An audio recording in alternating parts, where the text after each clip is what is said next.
Esa tarde, mientras atendía a algunos clientes en la cafetería, se acercó a mí una pareja de novios. «Oiga, señorita, ¿cree que le pueda decir a su hijo que no esté mirándonos en la sala que reservamos? Es que ya van 2 veces en las que nos estamos besando y sentimos su mirada y nos da mucha pena que nos esté observando. Yo no tengo hijos, déjame ver si viene con alguno de los clientes, pero no recuerdo que alguien haya entrado con niños». Buscamos en toda la cafetería y ahí no había ningún menor. Luego de unos minutos, la pareja regresó a la barra y pidieron su cuenta. Mencionaron que el niño estaba en la sala y no se quería salir.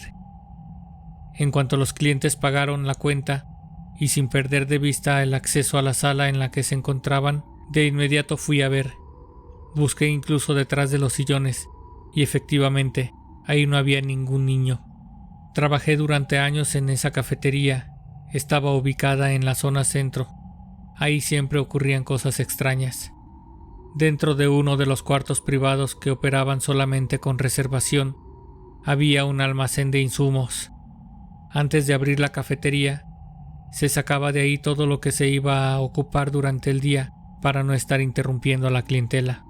Era común que fueran los clientes hasta la barra para decir que se había quedado alguien encerrado, porque se escuchaba que tocaban la puerta desde adentro hacia afuera. Como los empleados ya sabíamos que ocurrían cosas paranormales, simplemente les decíamos que hicieran caso omiso, que podía tratarse de algún aparato que golpeaba la puerta con las vibraciones. Muchas veces la explicación funcionaba. Otras más, teníamos que ir con los clientes y mostrarles que ahí dentro no había realmente nada. Hasta ese punto, les he contado sucesos que quedaron como una extraña experiencia. Sin embargo, tuve compañeros que definitivamente no soportaban estar en ese lugar porque se sentía una presencia maligna.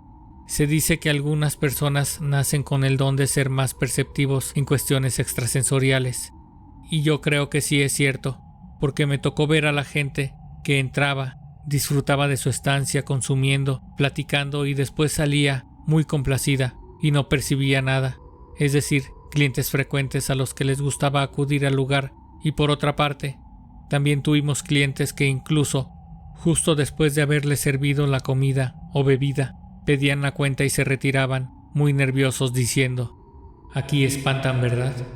Cuando recién iniciaba ese proyecto de la cafetería, en el centro de la ciudad, el establecimiento solamente abarcaba la mitad de la propiedad, de tal manera que la mitad del fondo estaba en ruinas, inhabitable.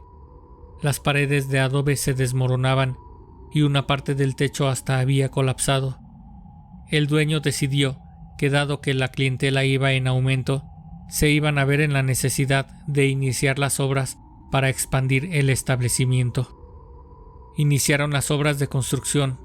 Estas incluían nuevas salas y la reubicación de la cocina. Cuando iniciaban las obras en la zona donde quedaría la nueva cocina, el maestro de obra le llamó al dueño para que fuera a ver, porque en esta zona había una pequeña puerta que parecía un simple piso de madera. Era la entrada a un espacio debajo de ese piso. Descubrieron que se trataba de un sótano. Ahí se encontraron utensilios de cocina, cajas de madera con ropa, pero entre todos aquellos objetos almacenados, algo más turbio. Se trataba de grandes ollas de barro, selladas con barro crudo. Eran muchas y de diferentes tamaños.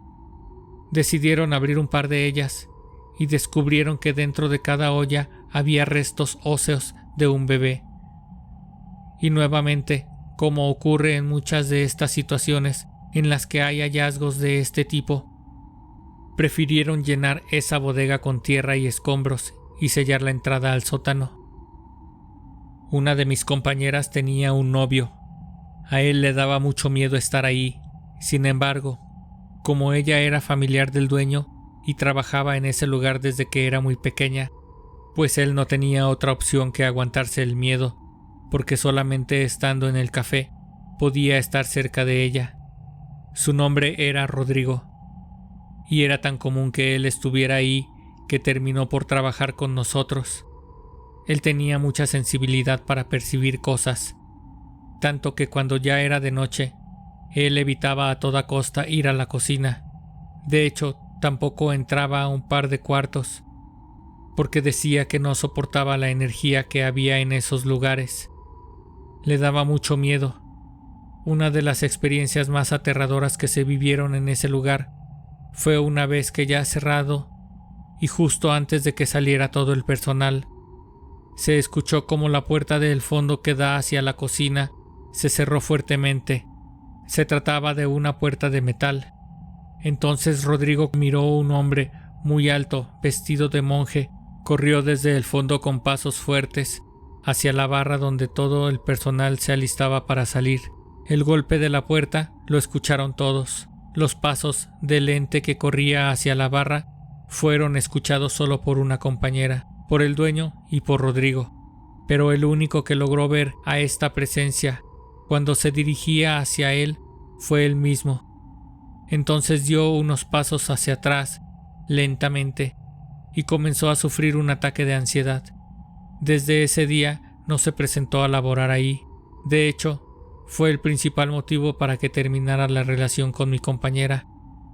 A la gran mayoría de personas le da miedo todo lo relacionado con el tema paranormal.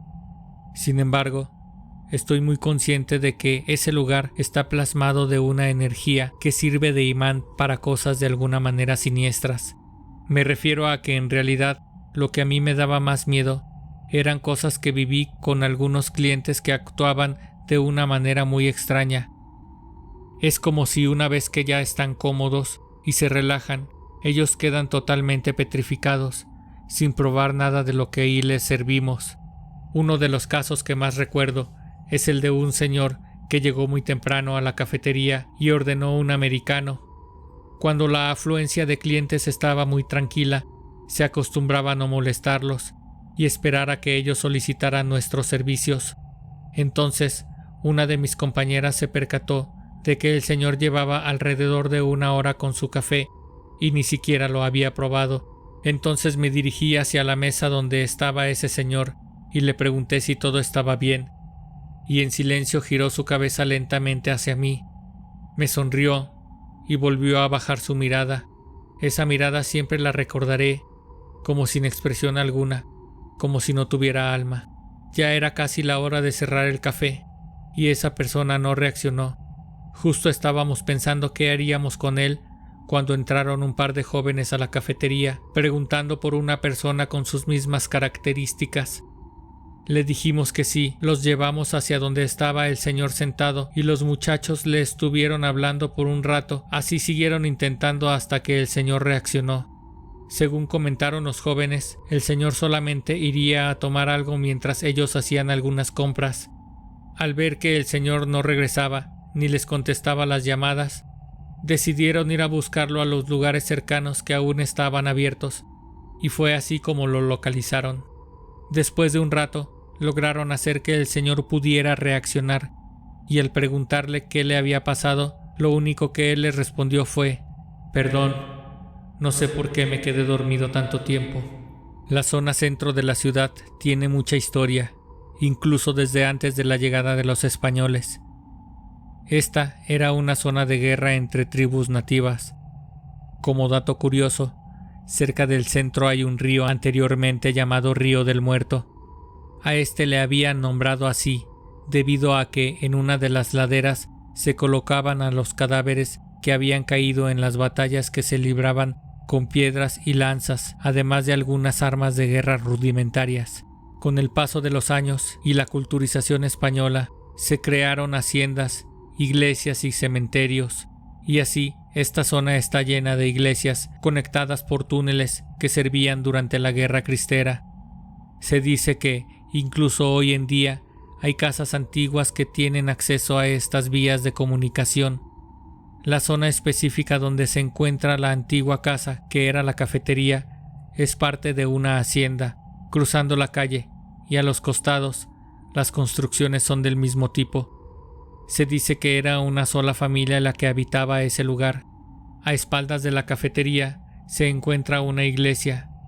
Nosotros suponemos que el monje que Rodrigo miraba estaba relacionado con esa iglesia porque, según testigos de un restaurante que está ubicado frente a la cafetería, también han visto al mismo ente. Incluso lo describieron de la misma manera, acechando de manera directa a los empleados que se quedan hasta muy tarde. En una zona del fondo de la cafetería se encontraba un pequeño escenario que servía para presentaciones teatrales o musicales. Era común que los que ahí se presentaban comentaran que estando arriba del pequeño tapanco se sentían golpes desde abajo y que en ocasiones, al estar en la presentación, de la nada se les erizaban los vellos de las manos y se sentía una especie de escalofrío muy fuerte. Otra de las experiencias de las que me enteré fue la vez que el dueño, ya a punto de cerrar, se tuvo que quedar solo porque los empleados se fueron antes de lo planeado. Evitaba a toda costa quedarse solo. Esa noche no tuvo más opción. Antes de cerrar, tenía que asegurarse que en la cocina los empleados no hubieran dejado ningún aparato eléctrico conectado. Justo estaba en ese recorrido cuando escuchó pasos detrás de él. Sintió que la sangre se le enfriaba, pero continuó caminando hasta el fondo. Justo cuando cruzó aquella puerta de metal, ésta se azotó atrás de él haciendo un fuerte ruido.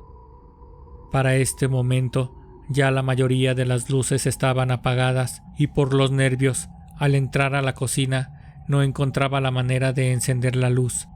Simplemente no podía palpar el apagador. Entonces, un segundo antes de encender la luz, sintió como una enorme mano le tocaba el hombro. Se aseguró de que no hubiera nada conectado y finalmente pudo salir corriendo. Afuera ya estaba su taxi. Entonces, le pidió al taxista que lo acompañara adentro un momento para revisar un par de salas. Afortunadamente el taxista era una persona de confianza, ya que ocasionalmente era quien le daba el servicio porque él no sabía conducir. Entonces volvió a entrar, ahora acompañado. Cuando se acercaron a una de las salas que está muy cerca de la cocina, percibieron un fuerte olor a aceite quemado. Así que se fueron directo a la cocina, donde unos minutos antes él ya se había asegurado de no dejar nada conectado, y ahí estaban una freidora y un horno conectados. La freidora de papas tenía el aceite hirviendo. ¿Cómo pudo eso encenderse? Si en alguna ocasión se quedaba sin compañía, prefería esperar al señor taxista, quien al verlo afuera sabía que le tocaría hacer el recorrido con él. Una tarde llegó una pareja con un pequeño niño, como de 5 años. Estuvieron en el lugar por un par de horas. Mientras los jóvenes esposos disfrutaban de sus bebidas, afuera en el patio, a la vista de ellos jugaba su hijo con algunas cartas. Notamos que los esposos ya no habían ordenado nada, así que acudimos a ofrecer el servicio por si necesitaban algo más.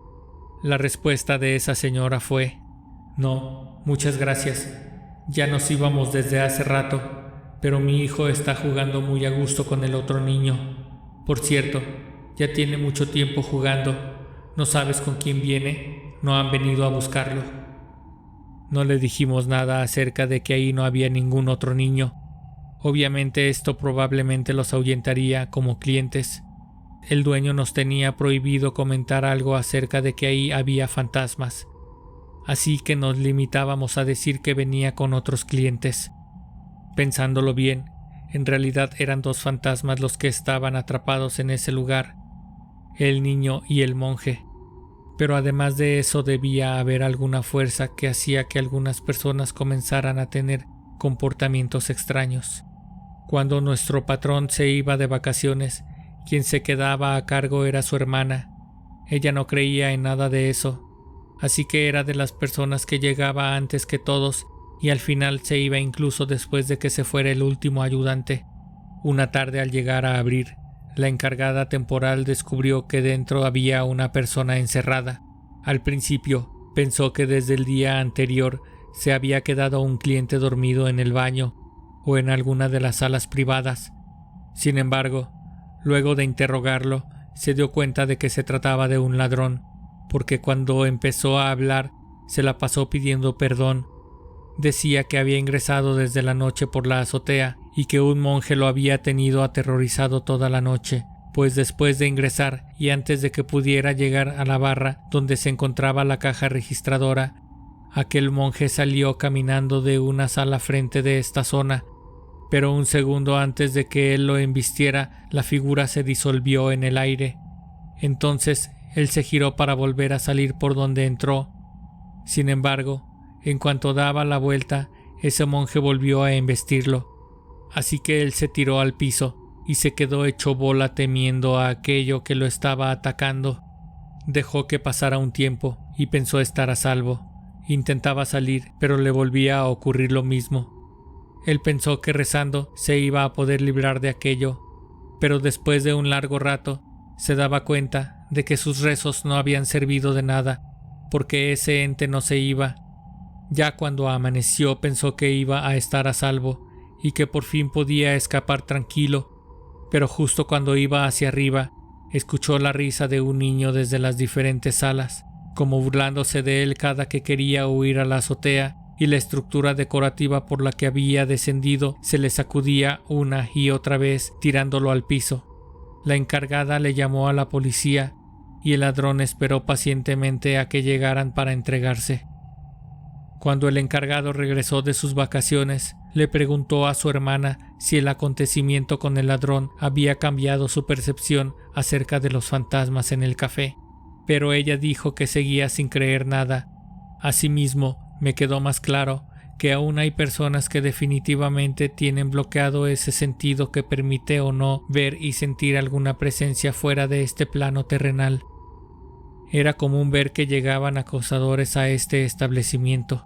Eran muy molestos y más de una ocasión tuvimos que llamar a la policía después de que alguno de los clientes o clientas los reportara. Desconozco si fue casualidad o en realidad esa misma energía negativa de la que estaba impregnada esa antigua casa ejercía una fuerza de atracción hacia ese tipo de personas que cometen acoso de diferentes maneras. De hecho, el acoso más común era hacia nosotras mismas, las empleadas.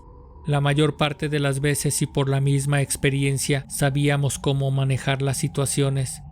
Pero algunos de los casos, al ya acercarse la hora de cerrar, incluso se negaban a retirarse, como esperando quedarse dentro, aún después de haber cerrado las puertas. Teníamos la regla de nunca cerrar si es que algún cliente aún estaba dentro. Cuando alguien insistía, a tal grado de rayar en una situación peligrosa, nos veíamos en la necesidad de llamar al 911. Algo que comprobamos es que es cierto que existe gente lunática, pues estos eventos nos llegaron a ocurrir en noches de luna llena. Esto está científicamente comprobado. Un tiempo después a la cafetería llegaron un grupo de personas que parecían ser una familia muy grande. Noté que una de las señoras mayores me observaba, no dejaba de hacerlo. En un momento se acercó a la barra y me preguntó: ¿Ya tienes mucho trabajando aquí? Sí, señora. Desde que inició este negocio, esto ya está muy cambiado. Yo recuerdo que aquí viví mucho tiempo cuando era joven.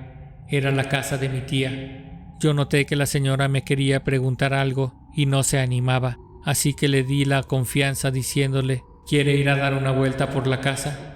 Y ella me respondió que sí. Cuando llegamos a la parte de la nueva cocina, la señora me dijo: recuerdo que aquí abajo mi tía guardaba cosas referentes a su trabajo. Ella era partera, pero también se dedicaba a interrumpir embarazos. Esas personas permanecieron en el café por un par de horas y después de pagar su cuenta se despidieron, y la señora que había platicado conmigo me dijo: pues espero que pronto podamos regresar. Vas a ver que nos vas a tener acá muy seguido. Después de que se fueron las personas, yo estaba platicando con el dueño y empezamos a atar cabos. Pensamos que tal vez los restos encontrados en aquella bodega seguramente se trataban del producto de aquellos abortos. Esa misma noche, justo cuando realizábamos la limpieza antes de cerrar, nos percatamos de que en distintos lugares de la cafetería había algunos objetos extraños que antes ahí no estaban. Entre las cosas que encontramos había un costalito con piedras extrañas. En su interior además tenía un pequeño trozo de carbón y algo que parecía ser un trozo de hueso.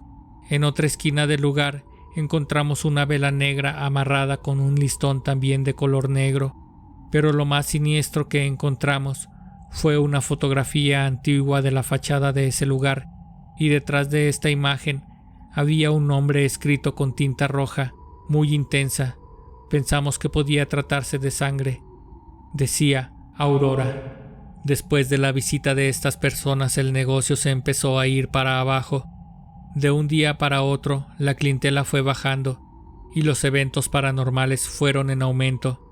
Los empleados ya no permanecían por mucho tiempo en el puesto, debido a la falta de clientela y a que, aunque nadie les dijera nada como para crear una predisposición a lo paranormal, argumentaban que les daba miedo estar en ciertas zonas del establecimiento, mayormente en la cocina. Tampoco los clientes estaban a gusto. Al ver que pasaban las semanas y las cosas no mejoraban, por el contrario, iba todo de mal en peor, el señor tomó la decisión de cerrar definitivamente el café. Yo tuve que conseguir otro trabajo. Me costó mucho adaptarme porque yo había trabajado por muchos años en esa cafetería. Para mí era como mi segunda casa. Luego de un tiempo, andando con mi novio por el centro, miramos que en el mismo lugar habían inaugurado un nuevo establecimiento con un concepto muy parecido al anterior. Entonces decidimos entrar a tomar un café. Reconocí a la persona que estaba en la caja. Era aquella señora que tiempo atrás llegó al café y comentó que la propiedad había sido de su tía y que ella misma había estado viviendo ahí por un tiempo. Al poco tiempo recibí la llamada de mi anterior patrón. Después de trabajar tanto tiempo con él, terminamos siendo muy amigos. Gracias a que la relación laboral siempre fue muy positiva, él me platicó que por medio de una de mis excompañeras, que tiempo después entró a trabajar a la nueva cafetería, se enteró por conversaciones que tenían los nuevos dueños y que escuchó en varias ocasiones. En el sótano, debajo de la cocina, habían encontrado oro y plata pura dentro de algunas vasijas de barro. Por lo que ella logró entender, esas personas siempre supieron que ahí podían encontrar ese tesoro que había dejado ahí su tía antes de morir repentinamente de cólera. La nueva cafetería se llamaba Aurora. Este relato está basado en hechos reales. Si te gustó, suscríbete a mi canal, activa la campanita y compártelo. Subo episodios cada semana. Esto fue Historias de Terror Reales.